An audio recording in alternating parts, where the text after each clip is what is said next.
Hello, everyone. Welcome to a very different thing, a podcast, because everybody does podcasts now. So I thought I'd cash in on the old podcast because this is a bit of a follow up from a video me and my lovely girlfriend Mel did Hello.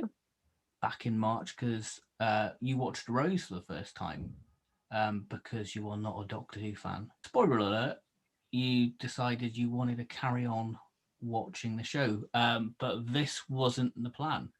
The plan was I would show you random episodes like the 11th hour, Mommy on the Orient Express, Midnight, to name a few. But we decided to marathon the new series. So this is episode one of this series. Maybe in the future we'll do some classics. Absolutely. I'm so down for that. Yeah, so we're not going to be confined to the modern stuff. We might do Torchwood and Sarah Jane Adventures when the time arises. So yeah, we're very much going to be focusing on the 2005 series with good old Christopher Eccleston and Billy Piper. But this video is going to be a little bit different instead of a standard review because it's not going to be sort of Rose departing in the ways. We're going to do it very much from your lists. Yes, so I wrote a list of my favourite episodes from 1 to 11 because I ranked some of the episodes together that were the same story. So, for example, Empty Child / The Doctor Dances and World War Three / Aliens of London. I ranked them together because they were the same story. So I felt that was quite apt. And the way we're going to do it is we're going to go from number 11 all the way up to number one. And I'm just a wee disclaimer, I'm in no way saying that number 11 is a bad episode because there is no bad episode within this series, in my opinion. I think that every episode is amazing in its own right, but that just wasn't quite up there for me. But it was still very watchable. So speaking of number 11, what is Number 11 is The Long Game. which isn't a surprise because I feel like most Doctor Who fans would say it's either The Long Game or Boomtown. So why is The Long Game at the bottom of the list? I feel like it is a good episode, but because it's mixed in between some really good stories, really good episodes, it kind of felt a bit lackluster for me. I guess it is a bit of a filler episode, but it's important in the sense that it shows that Oh, yeah. not everyone can travel with the Doctor because you've got Adam, and it's very much Rose taking on the knowledge that she's learned from the Doctor. You know, the opening scene before the pre-title sequence of Rose going, "Look, what do I need to say to impress him?" and that. And by the end of it, it's very much like, yeah, Adam was taking advantage of his time travel with the Doctor, because you've got the end scene where he's just like, yeah, I've got Rose, and that's all I need. I've got the best. So it shows that not everyone can travel with the Doctor. That life isn't, TARDIS life isn't always the best for people, and it just shows that certain people are more cut out for it. It sets up the main sort of setting for the finale on Satellite 5, because we see this in the past because it is a news broadcasting station and it's all focused. I guess it's kind of pretty topical in the sense that it's all about sort of fake news and how the media sort of filters information down to. Yeah, I agree. So it is a very important episode. I feel like a lot of people do class it as filler, which is almost like disregarding the actual fact that it is a good, solid episode and it should be celebrated. But in a way, I just ranked it at 11 because it just wasn't my personal favourite. But I do think it does have some very pivotal moments within it. Oh, definitely. I think the whole idea of the thing inside your head and just having all that information is pretty cool because the amount of times when you're at school you kind of wish you had a computer inside your head. Oh gosh, yeah, when you're like sat in an exam, you just wish you could have a computer in your head with all of your notes down. I think that pretty much covers the long game. I think that's all we need to say on it. Yeah. So what's Yeah, we the don't need to next? spend too long on it. Oh, the puns have started already. Let's move on, shall we? What's your next choice? Number 10 comes in at World War Three / Aliens of London. See, I'd probably agree with that because I feel like it's probably my least favorite two-parter. Not because it's bad, because I have a lot of affection for series one, because this was a series what made me a Doctor Who fan. So I'm enjoying doing this, because obviously I don't talk about the new series on my channel. I focus more on the classics. So I think that's a good thing that I can speak about these episodes, and plus it's great revisiting these with you, because obviously you've never seen them.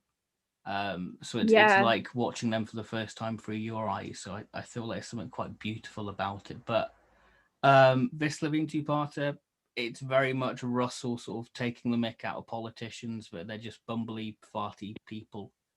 And Yeah. basically, I think it's sort of a political commentary on the war on terror. So Yeah, it's like satire. yeah, it's very much a satire thing. You've got the Slovene, which are brilliant, because as a kid you love a fart. As I think everyone loves a good fart joke, and this episode's full of fart jokes, isn't it? But Yeah, the definitely. Slovene are pretty creepy. But they skin people and then just fit inside their skin. That's pretty horrible. Yeah, I think the Slovene do make the episode because this is like a really good example of a really good monster. But in a way, they're also like quite like creepy. Oh, definitely. And then you've got good old Space Pig, which gets me every time. Yeah, definitely. I struggle watching Space Pig die. I Um, also like these episodes as well though because like Jackie is back, or yeah, otherwise known as Pam. because there's something quite strong about this, because the show up until that point's never really done about a companion. This is very much Rose's series. It's very much, we see stuff through Rose's eyes. Rose is our viewpoint into the world of the Doctor.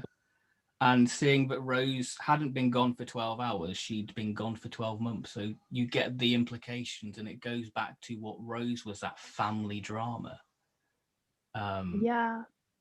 which is pretty cool to see, because it's domesticated but still has that fun, engaging thing with the whole mystery of, who's in control, and the cliffhanger, with Eccleston being electrocuted, and that sinister bit of dialogue, thank you for wearing your ID cards, they'll help identify the bodies, which, I think for me, such a vivid thing, because it was the first cliffhanger of the modern series. I mean, how did you find that cliffhanger? Because obviously you didn't know it was a two-parter. I think it was effective because obviously it makes you want to watch on because I remember saying to you like, oh, I just want to watch the next episode now. And you were like, well, it's a two-parter. So you're lucky because it just fits right in.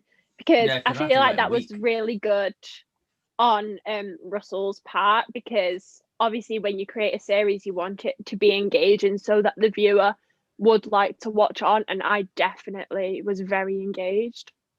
Why is this at number 9? It's in the top 10, so it's a pretty solid episode. So It is a really solid episode. I really personally enjoyed this one because it's like Charles Dickens and I do find him really interesting. So to have an episode like this, it was like a combination of two worlds that I really love, like obviously literature and then Doctor Who combined. It really was effective and I did enjoy it. I think it is quite a like sort of creepy episode. but it's kind of riffing off the Christmas Carol, because you've got Charles Dickens Yeah. reading it, and this is technically, I class it as the Ninth Doctor's Christmas special. I think it's set on like Christmas Eve, isn't it? Yeah, I Or think it around about is. then. And I think the idea, because I like sort of Victoriana stories, and I feel like this story really utilizes the Victorian setting to its advantage, with it using gas lamps, and the Gelf being a creature made of gas. I do really like the fact that because it was like Victorian, it was like almost like a period piece. And I do find that sort of stuff really interesting. And especially within it being in Doctor Who, which you'd think could be quite a modern piece, to then take a turn to this and the use of costume and everything behind the scenes was absolutely spectacular within this episode. I mean, I think the thing with Doctor Who is it originally was planned to be educational, but you have your historical, because Yeah. I mean, I'm explaining this to you because you don't really know this, because Doctor Who started out very educational, but you would have a pure historical, so you wouldn't have any aliens in it. You'll just have historical events within it, and then you'd have like your sci-fi adventure where you'd learn about science. So I think having the Gelf in there, it makes it more engaging for a modern day audience, because it's very much This episode is very much a template for many new series stories in the future, with having sort of a historical figure guest in an episode, and it sort of utilized that character. And this definitely utilizes Charles Dickens in this sort of pseudo historical setting. I mean, the makeup's fantastic for the Gelf zombies. They're incredibly chilling. It was an episode what I couldn't watch for a long time. So I've got vivid memories of Yeah. loving it and being terrified, because this was my first story where I hid behind the sofa.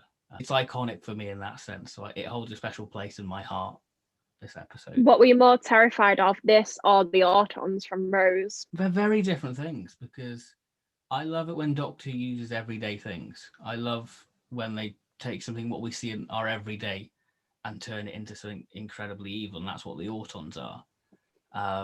Yeah. But the Autons didn't really scare me in Rose. It was more with Pertwee they scared me in, like, Spearhead from Space. But I'd probably say the Gelf scared me the most, because I couldn't watch that episode for a good couple of years.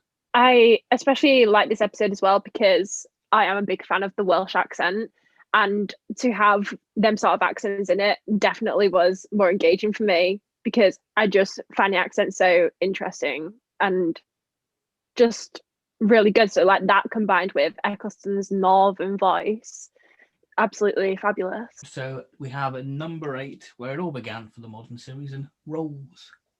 So we did a reaction of this. So I guess we can kind of briefly talk about it. So yeah, I'll let you start. I mean, if you've not seen our Rose video, then it will be linked below in the description box. If you want to go watch that, give it a little thumbs up. But yeah, Rose. Yeah, definitely. We had to add a shameless plug. It won't be us if we didn't. Definitely. But Rose, where my journey started, because this episode now has such a sentimental thing to me, because this was like the first full episode of Doctor Who that I watched. This was what got me into the show essentially. And Rose is now sort of like a comfort character of mine. And I think watching this episode and seeing her journey begin is so poignant, and it's such a good place to start with it all. Like I said in earlier, that Rose is very much the eyes and ears of us as the audience. She's that viewpoint. The Doctor is this mysterious character. And I guess throughout sort of, I guess until Christmas Invasion, Rose is very much the viewpoint, and then sort of Tennant kind of takes, I guess the Doctor becomes more of a forefront then, but Eccleston's very much in the shadows, which plays to the mystery of who is the Doctor. You've got Clive, good old Clive. We love Clive. We love Clive. One of the best supporting characters in the Doctor Who universe. Honestly, he should have got a BAFTA just for being a supporting character. I mean, he is in Big Finish, so he's doing all right for himself. What a G. What a G. What a G. Good old Clive. The Autons. I miss him. We all miss Clive. The Autons are fantastic. I think it's a perfect way of setting the show in a new direction. Gone has the floppy hat and scarf and the eccentric Doctor, and more of a grounded, everyday, blending into his own surroundings Doctor. I feel like Eccleston really hits the ground running, quite literally, because he is running when he starts. So yeah, I think Eccleston.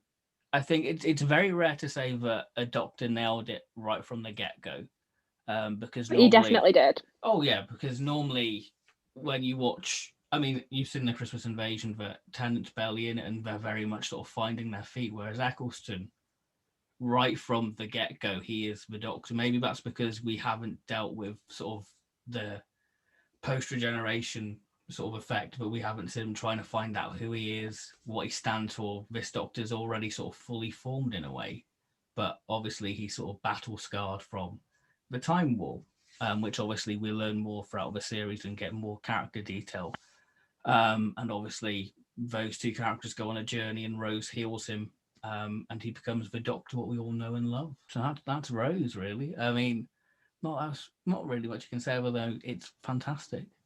Definitely a solid place for anybody wanting to get into the show. Oh, it definitely stand up because that's the main reason I wanted to show you because it'd be 15 years and I wanted to see if it still has the effect it had on me when I was 7.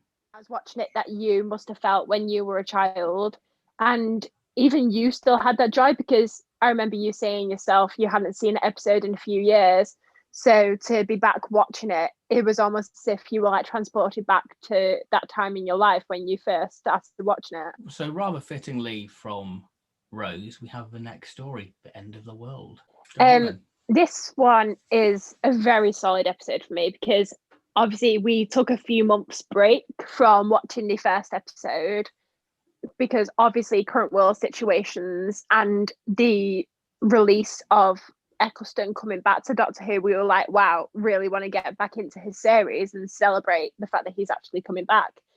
So to watch the end of the world just starting off again after a few months break, it was definitely very easy to get back into and such an engaging episode.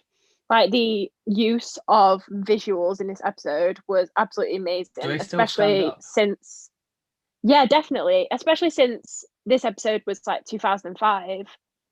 And you'd think visuals from then have obviously been updated, but you could have said that was from a few years ago because the visuals definitely still stand.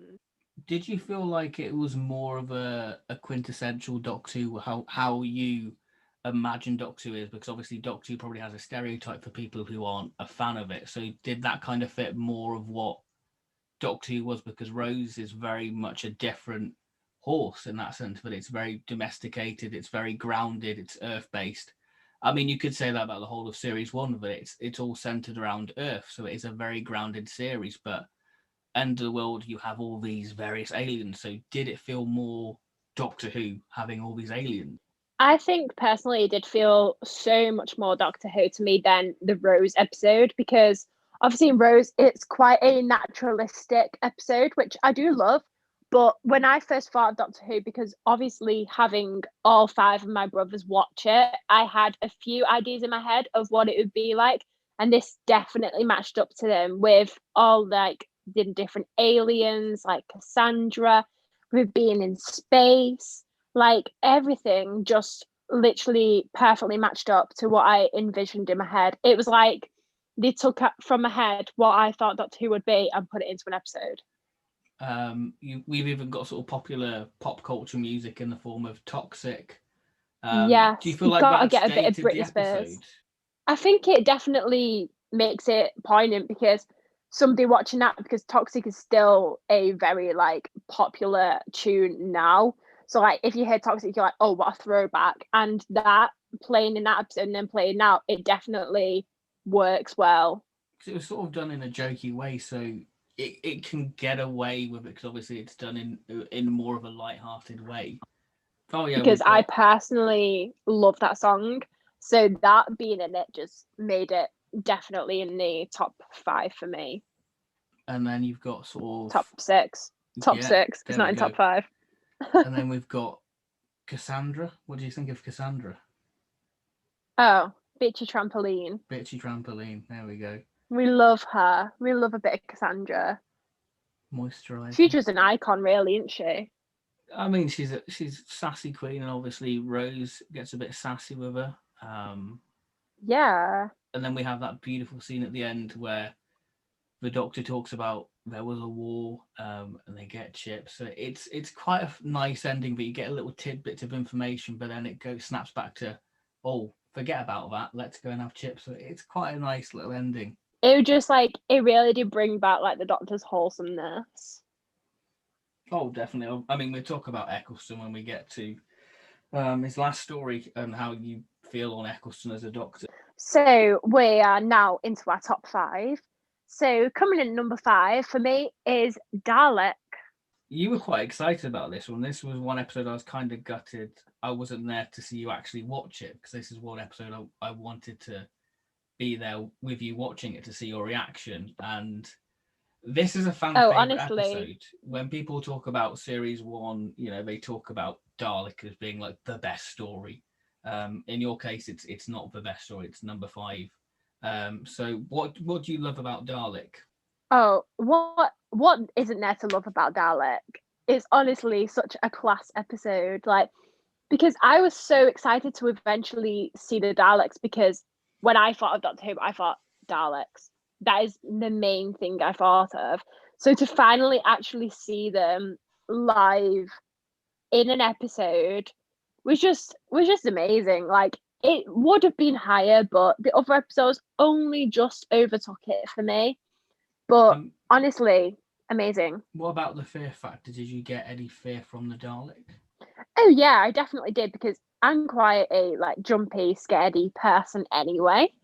So I just jump at anything, to be honest. So I definitely did understand the fear factor, and I feel like in its day, it definitely would have had a higher fear factor as well. I disagree. I think it still has that fear factor because it shows the power of one Dalek and what it's capable of. That it can just wipe out a whole army. It's calculative, especially the scene when you've got all the soldiers there and it just lets the sprinklers off and then it just shoots at the metal and it just electrocutes them.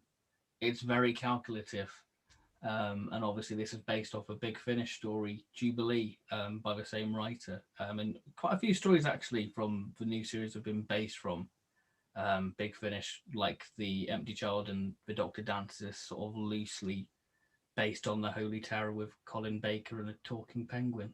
And then we've watched the Sideman two-parter, which is basically a little precursor to spare parts. But Dalek, I think, has got one of Eccleston's best moments because it's him confronting the pain and loss of his own species and the species what made him lose everything, the Dalek. So we've got that beautiful scene of him basically being a Dalek, torturing the Dalek.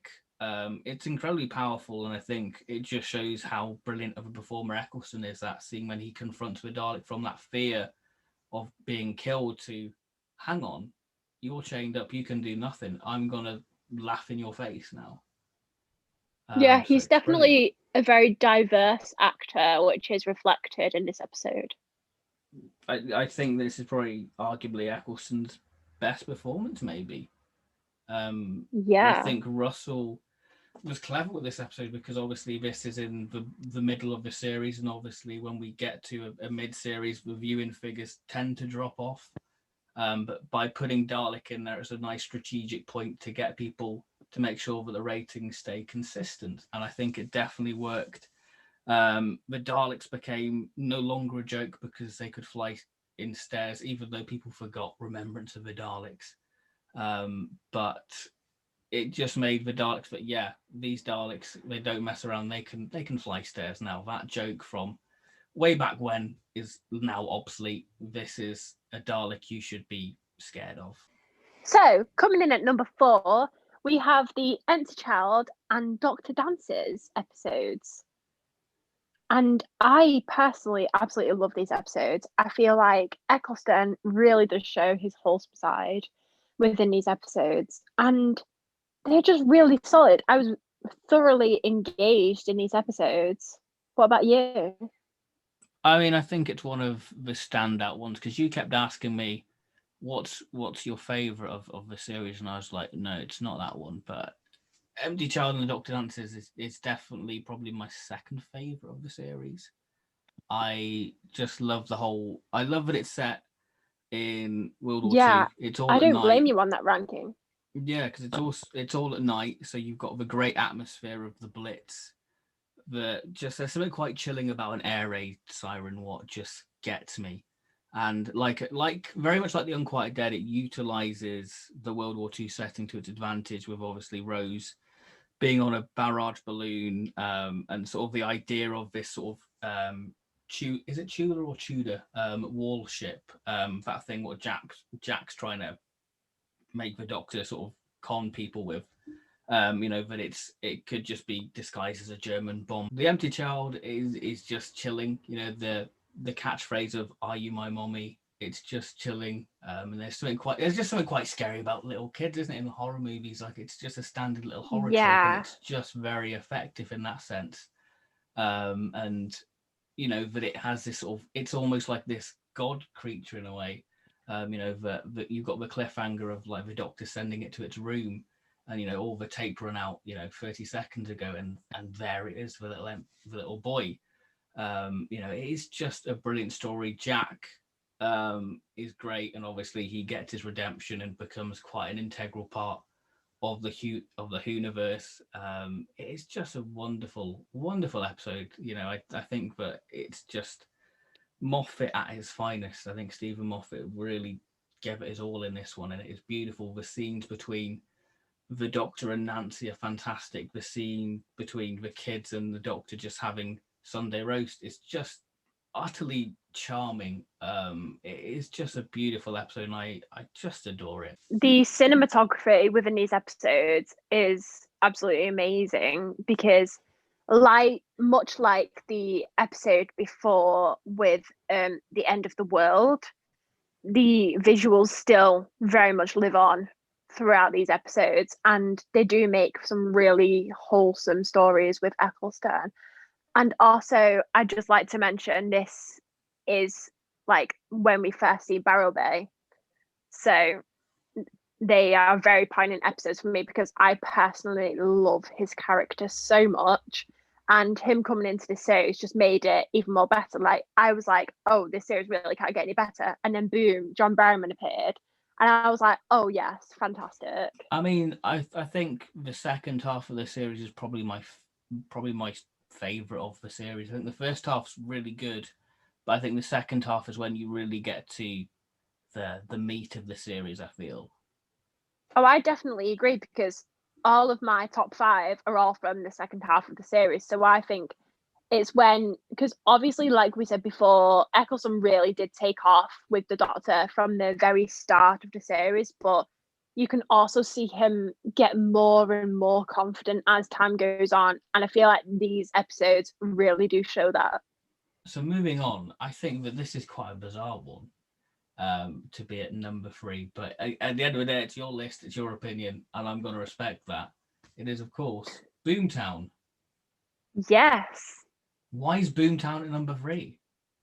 I just personally love this because I think the simplicity of this episode is really striking because it was when they didn't have too much money to create all the masterpieces and the big spectacles, but it does really show how you can still create an episode on a low budget and it still be amazing, because this is my top 3.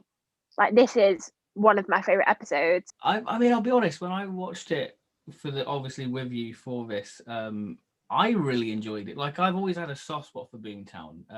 When you go to Cardiff, whether you were going to like the Doctor Experience or, back in when they had an exhibition, it would be the episode you watch because you're like, oh, that's the Cardiff Bay Area. So you get to see Cardiff there. And obviously it sets up, Torchwood in a way. But it's just quite nice because you have it's a story full of rich character moments between Rose and Mickey discussing about their relationship. Mickey trying to act like he's over Rose, but obviously you can tell that he'll always come running for Rose. And then you have the beautiful scene between Margaret and the Doctor at dinner, which is obviously quite comical, yes. but is incredibly rich in character. But how could you face the person you're going to execute in the morning and have dinner? There's something quite bizarre but rich about it. It's such a class piece, that part. It's so simple but so effective, because this is really an example of less is more.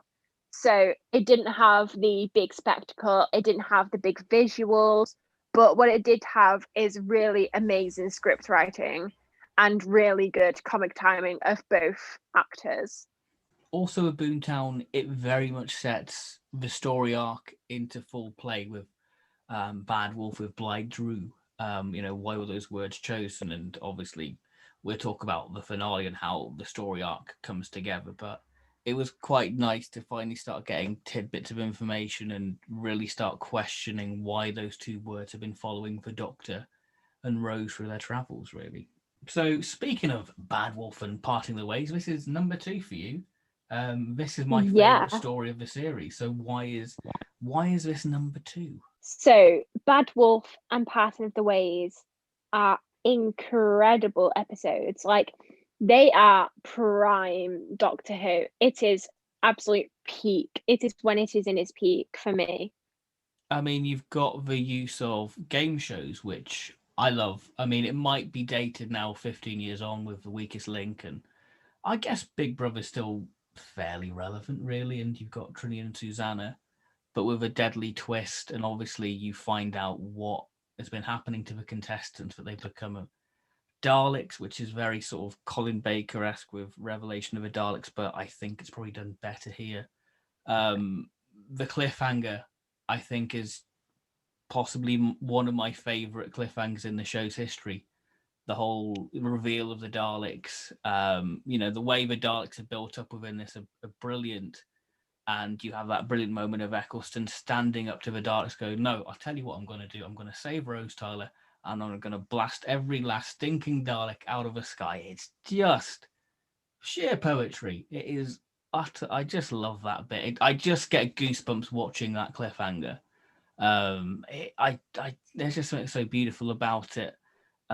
Seeing seeing a Dalek army, a whole Dalek fleet. We've seen what one Dalek can do, so you can imagine the terror of a whole army. And arguably, series one, the Dalek stories, nothing has beaten them in the revival. I think that maybe Stolen Earth's come close, but I think that especially the Eccleston Dalek stories are definitely the best the Daleks have been in the new series. You've got the deranged Emperor Dalek sort of being this godlike character, and the Doctor very much becoming sort of going full circle, because he was a broken man, very much broken by the war, and obviously did unspeakable things in the Time War just to ensure people survived, and him going full circle that he's a coward any day.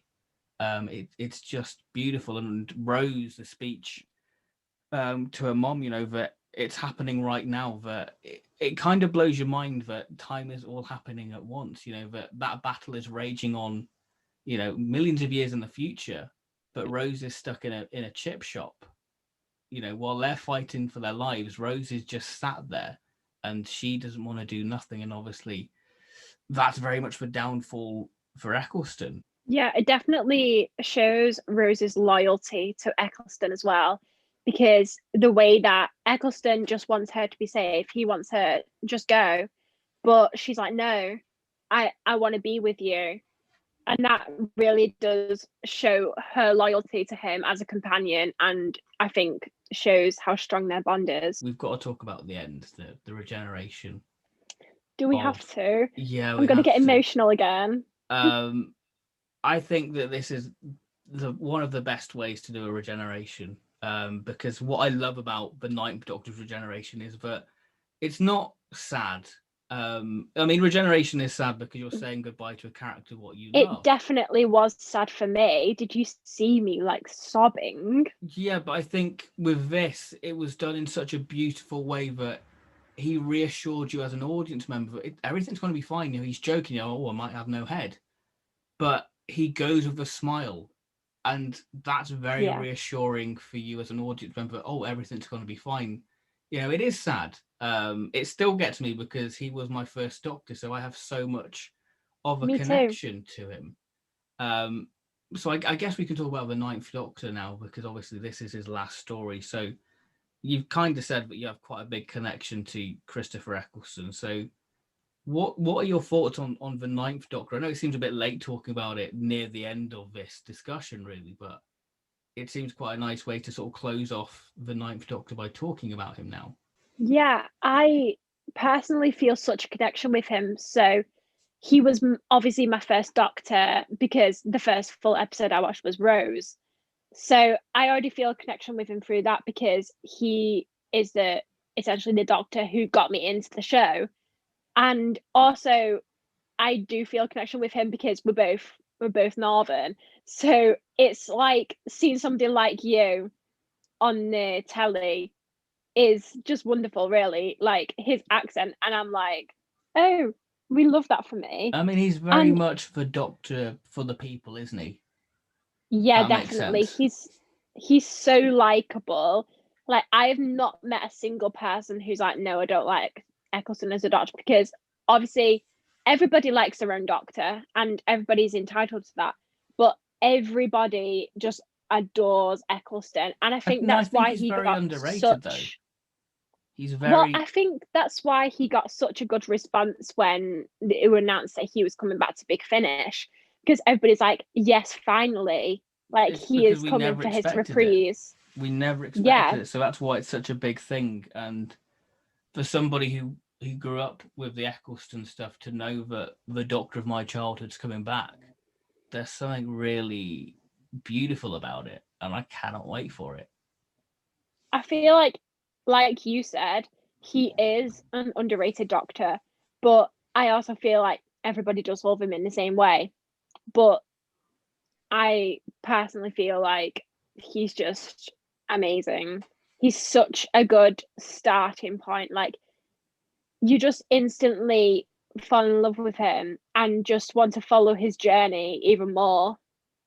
And I think that's why it was so emotional when it came down to the regeneration, because it's like, obviously, because Tennant comes in next and he is absolutely incredible. So you want to see where he's going to take the Doctor, but at the same time, you don't want to lose somebody who you've been on such a journey with. I mean, what are your first impressions of Tennant? That short little bit we get of him, we've gone, oh, hello, new teeth. Oh, he's definitely such a comic character already. You can tell that he's going to be like a funny Doctor. And I just think he's like quite quirky, and I just really liked him. I think he did give off such a good first impression. And obviously, I already really liked Tennant as an actor anyway, from seeing him in like other shows and especially in Nativity 2, one of my faves. Um, so I personally really loved him anyway. But then to see him in this, because I was really excited to see him, because everybody always raves about Tennant. It's like, you see Doctor Who, you think of Tennant. That's just the way it works, especially within my family. So to see him, it really lived up to my expectations of what I thought he would be like. Because I was worried for when Chris left, because you had such an emotional connection to Chris. I was a bit wary Yeah. of, would you take to Tennant? Obviously, Tennant's such a popular Doctor, but you had such a love for Chris. I was kind of worried to see whether you just go, no, that's it now, that's me with Doctor Who. But obviously, you carried on watching. No, because like I said, you never want to see somebody go when you grow such an emotional connection with them.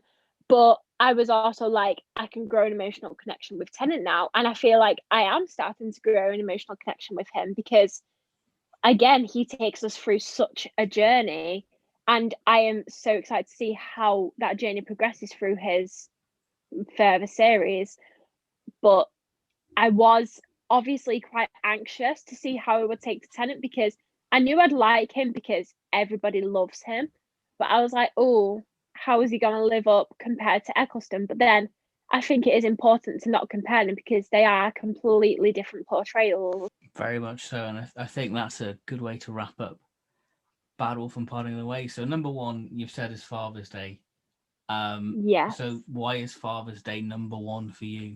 Oh, it's just such a beautiful episode. It truly is incredible. Like, the emotional connection I have with that episode is unreal. I think because of Rose's emotions within it really set me off, because I feel so connected to Rose. She is one of my emotional support characters. I personally just love her. So to see her so vulnerable in this episode, it really did click with me. And I feel like this episode, you can always relate to your own life in a way. Yeah, because it is very much Rose's story. It's Rose dealing and meeting with her father, and it's got a great sort of paradoxical element with the Reapers, which I think are such a fantastic concept, and Oh, yes, the definitely. the idea of the Doctor going and Pete being the dad, Jackie. So I think that's the thing, when people die, you glorify them in a way of going, oh, they were a really nice person.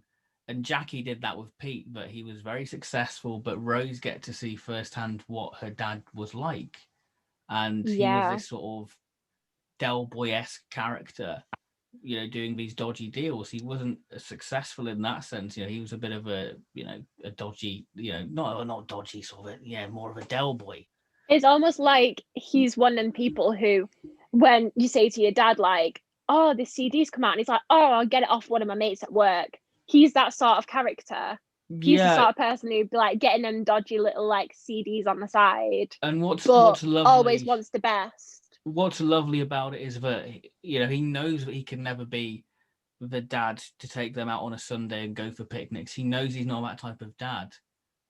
So, like I said, it plays to the strengths of the more human side. I think that's why you like it, because it has such a strong emotional core to it. So it's got enough for people Definitely. there, and people like me who's more interested in the monsters with the Reapers. With the idea of them just sort of fixing the wounds in time. Such a brilliant idea for a monster, and it's a shame they haven't really come back. Oh yeah, because although, like you said, I do love the absolute like natural element of this. The Reapers are incredible.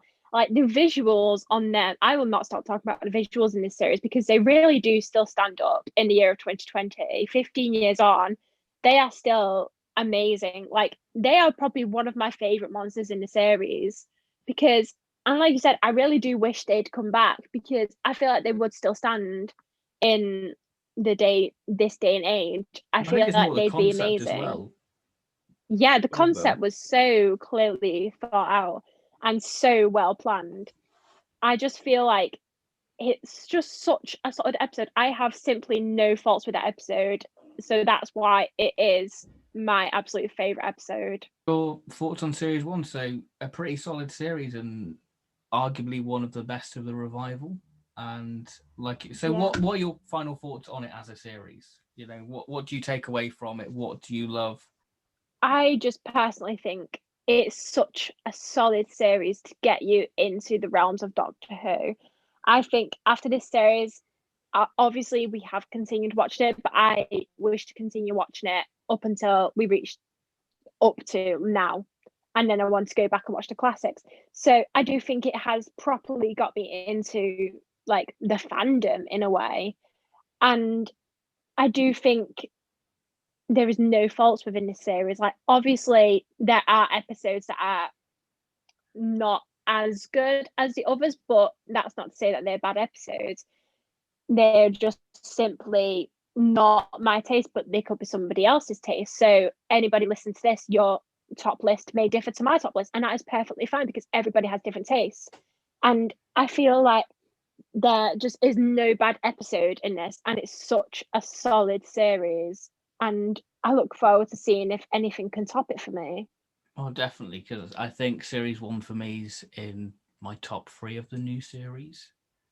Um, Yeah. so I mean that's the thing, the glorious thing of doing this with you, is that I get to sort of reevaluate and sort of revisit some of my favorites, and discover new loves for stories what I might not have been too fond of, and see stories through a new perspective, and seeing them for the first time through your eyes. So I think that it's incredibly beautiful, and I'm very excited to continue this marathon. So I just want to say a massive thank you to everyone who has listened to this, just us waffle about how great Series 1 is. You were fantastic. And you know what? So was I. Thank you. Uh, so yeah, thank you very Yeah. much, everyone. And we'll see you very soon for Series 2. There we go. Goodbye, everyone. Goodbye.